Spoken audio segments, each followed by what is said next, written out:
There are so many unknown factors or unknown processes that are suffering in Nigeria as a result of what happened on May 29. And just not to overflog this particular issue, NLC, TUC share the same view on this.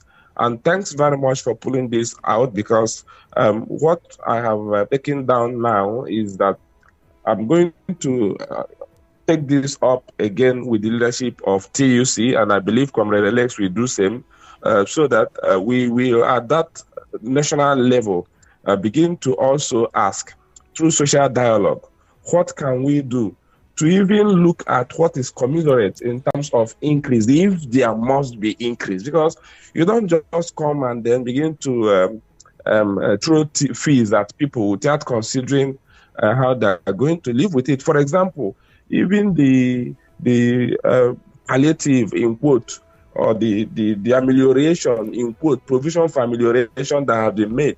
If this category of people attend the unity schools and all that, look at the amelioration you have put on the table, to 15 million, additional 15 million Nigerians. How many Nigerians do we have in the unity schools? Will that amelioration reach out and then indeed support them to even make up for the fees? So it's not something we can work out here, but we've taken that feedback, and we'll take that back to our national bodies, and begin to reflect deeply to come up with a demand that will indeed assuage the yearnings of Nigerians.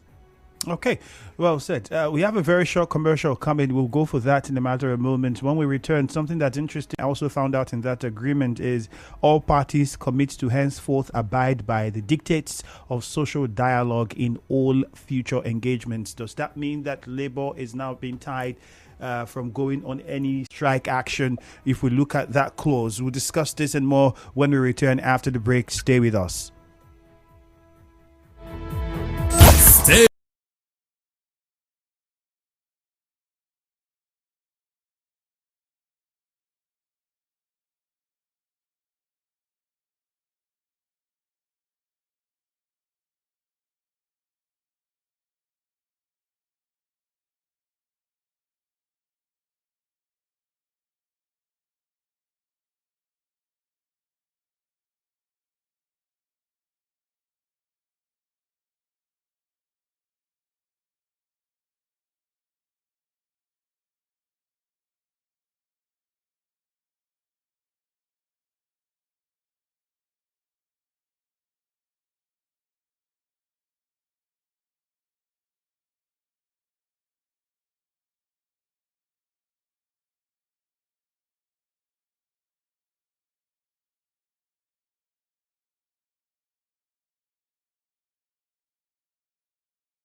representing the NLC and TUC.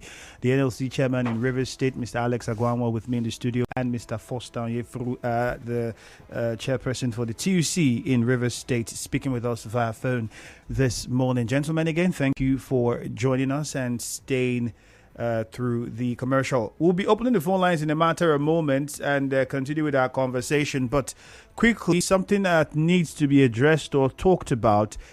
Before we get on that break, I was bringing up a clause in here that says that all parties will commit to henceforth abide by the dictates of social dialogue in all future engagements. Now, does this mean that organized labor would be tied if they consider a strike even after the 30 days that's been given, if some of these issues have not been implemented? We'll try to find out from you guys. But before you respond, let me tell our listener that you can send a message to us on WhatsApp 0809 030 6416.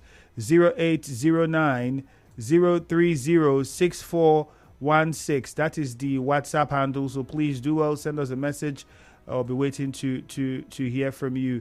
The numbers to call as well are 0817 923 0003. I'll take those again, 0817 923 0003.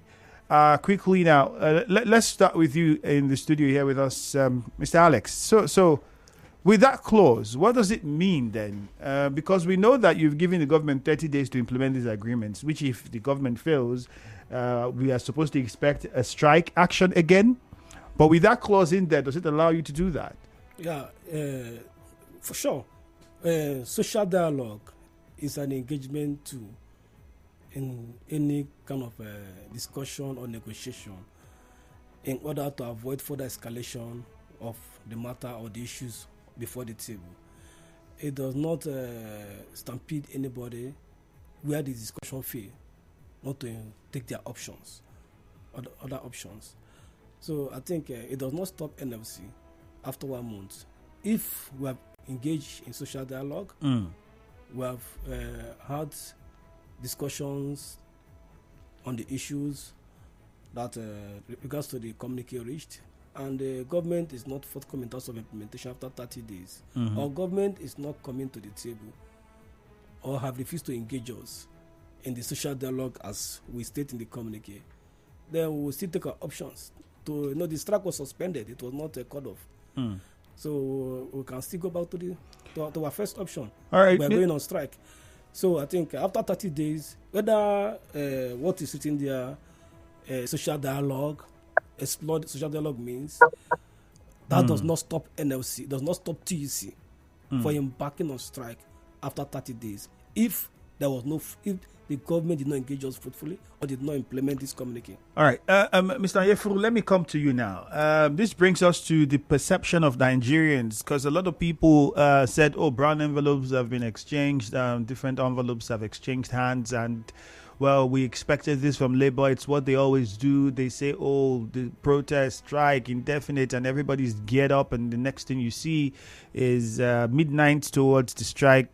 Everything dies out and agreements are reached, and this will not be the first time agreements are being reached, and now you have given the government 30 days. Do you think that Nigerians, if at the end of 30 days, we hope it doesn't turn out that way, but if these agreements are not implemented, are we seeing a direct strike, or is there going to be a warning strike again, and then you would now have another before you now go on an indefinite strike? And if that's the case, do you think Labour still has the confidence and support of Nigerians after how this has played out?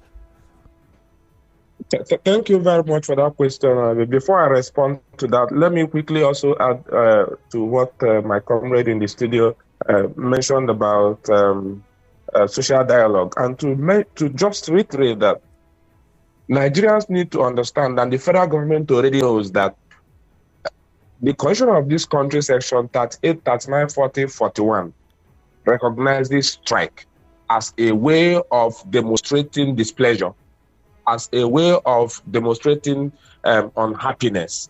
So ILO convention also recognizes strike as a right and not a social act that has to do with fundamental human rights. So, for example, in your house, if you misbehave as the father of the house, and your child, one of your children, decide to say, look, Daddy, I'm going to stay outside the house. I'm not going to come into this house because I'm not happy. That is a form of strike. And you cannot tell him that he must come into the house. You need to go find out why he's not happy and then make him happy and then get him to come into the house. To also mention that prior to signing of this MOU, remember the federal government claimed that there was a purported court order restraining labor from embarking on strike, which was illegal, which was false. In all its ramifications, false. Because in the first instance, there was no such order. Secondly, they don't have right to stop workers from striking because that is our fundamental human right.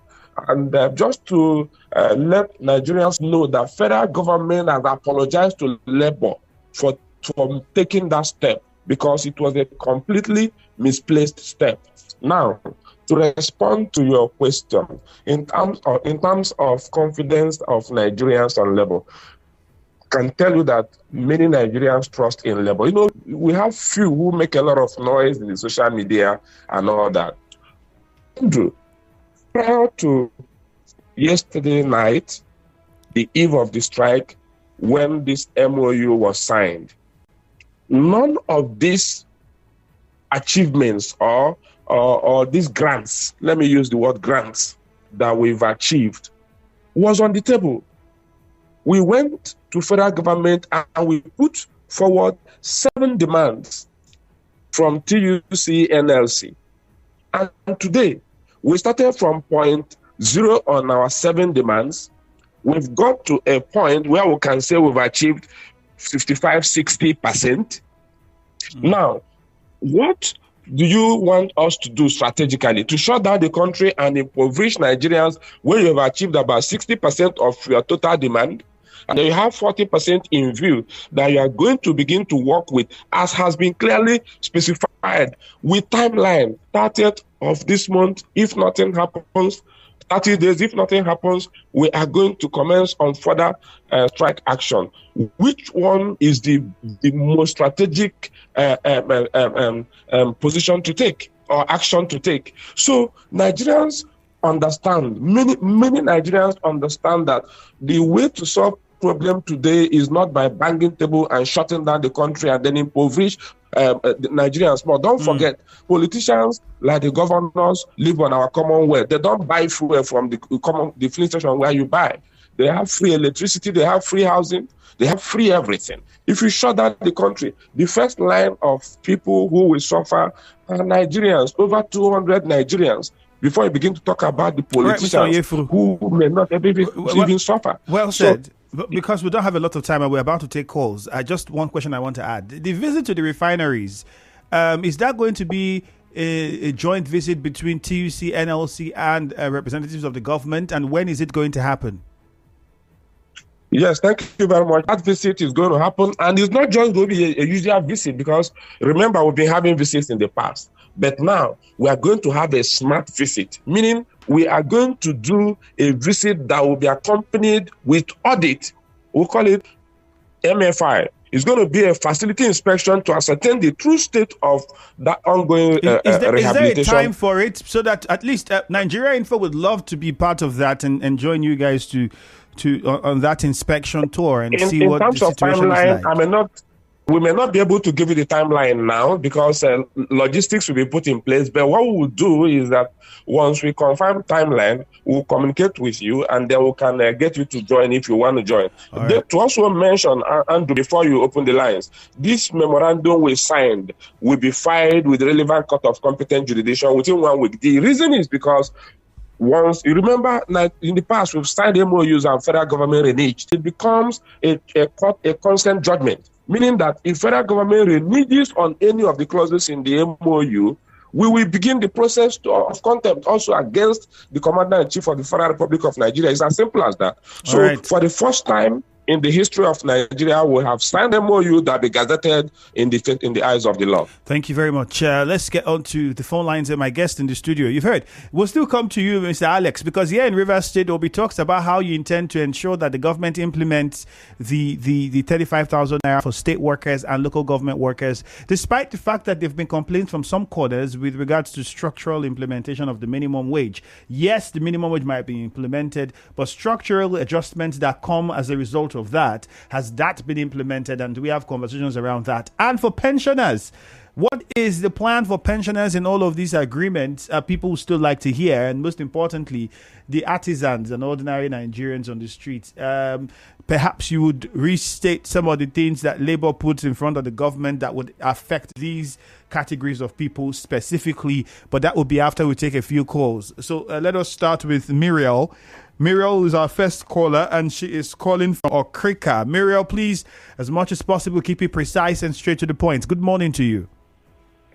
Thank you, Efemi. Efemi, good morning. Good morning. Efemi, I must say I'm very, very disappointed in the NLC. Look, Efemi, when a mother cuddles 4 children and the end of the day she cooks for just 2 children, it will be so heartbreaking for the other 4.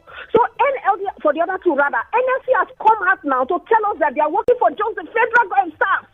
So it is all obvious. Now, chairman says that the government have agreed to review the various tax laws that they have agreed. So have they not been agreeing in the first place? So why did they not make moves even before they came out for the meeting? They just agreed. And the same agreement they've been having for years. Even the NLC chairman, here on ground, he also said, let me quote him, that the government have increased they have increased the budget for education. And it has not been implemented, nothing, and yet they didn't talk anything about education. They just came out and hear me. Look, the trust and confidence of our trust and confidence it has been squashed on the ground. My confidence on LSE has been squashed. I'm heartbroken at me. They are telling us of memorandum of understanding. Have they not been engaging in this? Is it just now they know that they have to go to the court to make sure that this memorandum of understanding will come to fusion? This is so heartbroken. Now it's telling us that 60% of the demands have been met. Can you tell us those 60%? Is it the 35,000 that is the 60%? The refinery is told us that it's not even sure that by December, is it not the refinery that is in the top most? But we said it's not sure, and yet it's telling us that 60% has been met. And then please, can you tell him to state those 60% that have been met? I am happy. All right, Muriel. Thank you very much. They're listening. They would respond. Let's get to Peter. Peter is in Owerri. Yeah. Peter, good morning. From Owerri. Yes, go ahead. Good morning. Good morning. Yeah, I want to commend NLC for their being, reasonable in the negotiation. That you say you want to go on strike, and you are bargaining the issues, and the government is conceding on many of the areas. Does it mean that you must still go on strike when you have had some of the things achieved? It's a matter of common sense. You are discussing with your opponent, and your opponent is shifting ground. You still want to punish yourself and then punish the masses. So I think our people should understand how these things work. It's not all about anger. It's not all about, we have said we will go on strike. Whether you do right or wrong, we are going to go. You have removed common sense from what you are doing. So I commend Labour for shifting ground, while the government shifting ground. And then they reach a consensus, and they are signing memorandum of understanding. Look at what he explained about the joint visit to the refineries, which has never happened all these years. It means now that they are now putting the government on their toes, that by the time they visit these refineries, they will be able to confirm whether the government is actually working or not, rather than dwelling on mere promises. They will now see it by themselves, and if the government is not doing anything, they threaten them more with a strike. And then the government would have been seen to have released on the agreement signed, even a legal document for that matter. All right, so Peter. I think they are really moving with common sense instead of doing things arbitrarily. There's no arbitrariness in pursuing anything in life. You go Peter. arbitrarily, you punish yourself, and you are not going to achieve anything. All right, thank you, Peter. Let's go to Leighton Barry. Leighton Barry, good morning. Good morning, Ifeanyi Andrew, and good morning to your guests. Go on. Yes, even me, I am very, very angry this morning hearing the voice of labor leaders making this statement that is not even in the will of the people, nor the workers.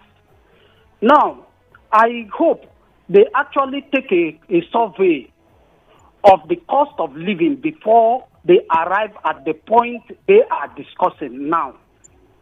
One of the worst things one of your guests there said that is making me angry is that he said minimum wage has been paid to all workers in River State. I have 3 men, 2 women, and 1 man standing here with me who works in the local government. They subsequently showed me their alert. They are still showing me that also salary structure alert that they have been receiving for 6 years today. And he said local government workers have been paid minimum wage. He should tell us, because I'm in Ghana local government, I have more than 5 of them who are close to me. Every day I receive information. So he should explain which local government that have paid, or Ghana local government have paid that which they survey, maybe they followed up to see that they actually paid that 30,000 minimum wage, which is not reflecting in the worker salary. I am not really happy. The negotiation is nothing to do with, which I cannot explain because time will not allow me. Now, if you lastly, before I drop, look at the family of 5 children or 4 children. Gari now is 7,000 something naira per basin. And a basin of Gari cannot take a family for 4 days. That is apart. Salary rent is more than 10,000 naira per month. Now look at school children. Those ones that will be in the tertiary institution, those ones that will be in primary or nursery, look at the expenses.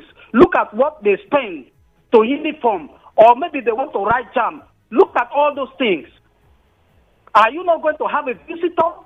Okay, but if you want to buy soup things, 3,000 naira cannot buy, take care of soup things for just a day. Plus all those things together, you see that you're clocking more than 100 and something thousand, not to talk about other activities. So how do they come up with this for them to arrive at 35,000, which they are praising that they have done the best? Do you know that even if the state government pays 150,000 naira to workers, it will not shift anything? Did you know the excess money that is coming into this country? My brother, if you're able to be aware of what comes all right, Leighton Barry, we have to move on to a chair now. I think you made your point already. Money. Thank you very much. Robin is in a chair. Robin, good morning. Good morning, my brother. It's Andrew. You're welcome. Go on. And yes, greetings to the labor leaders. There's something we talk here, very common, body language. The body language of those 2 labor leaders on the show this morning tells me what my mind has been telling me. But I will congratulate them because they are leading people. Those labor leaders are executive leading those who are working. I am not part of them. They are not negotiating for me. Those who should negotiate for me are the senators, the House of Reps in the state, the assembly members who represent me. Those are the people who are supposed to talk for me. But they are all sleeping. They are all conniving with the federal to be sharing money. So I don't blame these labor leaders. You are signing MOU on promise. You want to visit the refinery, you have not visited, you don't know the date. But for those who are working, I know that if 5,000 is added to their salary, they are very happy. They clap hands. Now, if you hear me, the biggest embarrassment I'm getting in this their language, social dialogue. Either the 2 of them or you, after this program or after I will drop, can you tell me the meaning of social? Then tell me the meaning of dialogue. It has nothing to do with what they are discussing with the federal government. Social is expressively people coming to start to introduce themselves. What is dialogue? Discussion among 2 or more. Social dialogue. What is social dialogue? We're talking about serious issue here. How the federal government has expended over 100 billion in the first 2 months. They are sharing it to judiciary, sharing it to the assembly among themselves. They are telling me about 35,000 in the next 6 months, and they are happy clapping hands for themselves. Those whom they represent should clap hands for them, but they are not representing me. All right, Robin, let's go to Temple now in Rumumasi. Temple, good morning. Good morning, the very distinguished Ifemi, and how are you doing this morning? Very fine, thank you. Yes, in as much as I am concerned, I also want to appreciate the generosity and commitment of laborers. I have listened to them carefully. The guests. Does it mean if this negotiation has been on, the governors have not been part of, the negotiation, the action and inaction? Because the last time I checked, they are automatic members of the Federal Executive Council. They are part of the economic members, and they are also have a take in this, because we are not talking only about the federal workers. It trickles down to the local government workers. So if the labor leaders are there telling me, does it mean that they are not, confident on their own that the local government workers will get theirs, the state workers will get theirs? Because we cannot continue to rationalize the situation. All we are talking about is all centered about the situation of the economy. If you come to a basin of Gary, you sold 9,500. There you get it at the cost of 8,500 or 9,000. You have to thank God. That is the situation. So what are they doing in ensuring that the local government at the level get theirs, as they are also at the upper federal level smiling on their own part? Please, they should tell me. Thank you so much. Onye is in Eliparawan. Onye, good morning. All right, we lost that call. Enough time to still take one or two more calls. So we'll just allow the calls come in. 0817-923-0007. Before my guests get the opportunity to respond and we wrap things up, a few messages. Please let the messages be short. Some of you are sending me full epistles. I don't know how to read all of this. This one says, I'm really stirred up with anger now because what your guests have just said, that the previous has been paid to workers in Rivers State. Please, can he tell us which local government in Rivers State it was paid to? Leighton we heard you over the phone, so we can't take that. So for the poor masses, they should wait till refineries start working and laws are reviewed. Why not ask the government to reverse its decision made on May 29th to the refineries start working and then laws are reviewed? Labor. How many times I call on her? This is from Harvest. All right, hilarious. Dota from Gokana, good morning to you. Good morning, Andrew. You're welcome. Good morning to you. Good morning to you. Go ahead. Yes, I haven't listened to the labor leaders. I think they have tried. But more importantly, Mr. Andrew, I want to see them come to the refinery. Because when the president said that the refinery will work by December, I became very happy because I can leave Ogoni land and enter the city through that same road that they want to see the refinery. I will be very happy if the labor leaders will carry you along when they are coming. When you go through Indorama, to get to the bridge, Mr. Andrew. Yes. I think the labor leaders need to come here and see what is going on here, so that they will return back to you in the studio and tell us whether expecting this refinery to work is what we should go home and sleep with. We are waiting. I congratulate them so far so good. They have tried for their members. Congratulations, labor leaders. Madam Dr. Thank you, sir. All right, thank you. She says you have tried for your members, which is now the worrying thing. People think, well, you've gotten what you want for your people who are workers. Well, most of us who are not workers, what is the situation? We attempt to wrap up in less than 3 minutes. Let us hear from the TUC chairman first before we come to you in the studio, Mr. Alex. Mr. Onyefuru, I'm sure you heard most of the callers and some of the messages. We'll take a few more. But first, as we attempt to wrap up, how do you respond?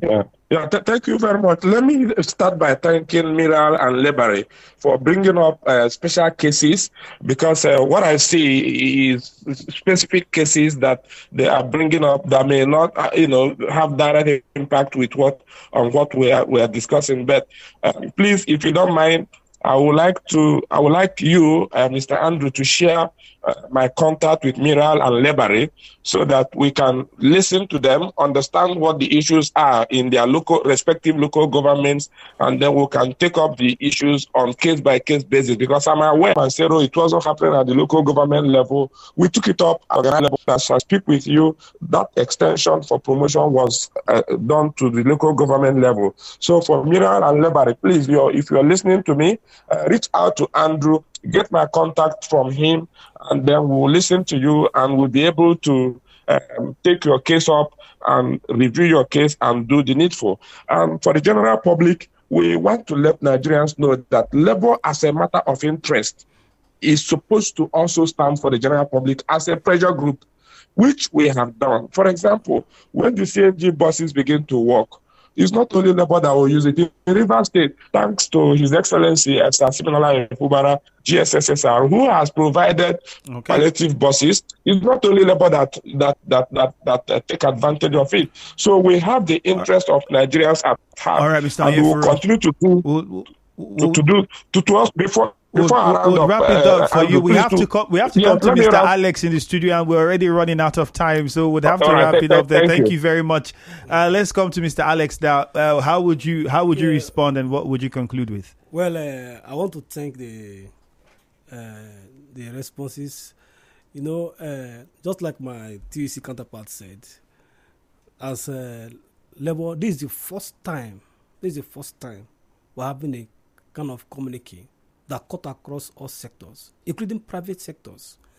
If you look at the implementation mode of this communique, say to trickle down, because we engage the federal government in the discussion, and they trickle down that the government should also give support, which the National Economic Council and the Governors Forum, which also comprises all the governors, to make sure this is implemented at the state levels, even to the local government levels and the private sectors. So this is the first time we're having this kind of communique. All right, Mr. that cut Alex, across all sectors of the country. Thank you very much. A commercial now. Thank you for your time. Do stay tuned. Afterwards, we'll take some messages. After this.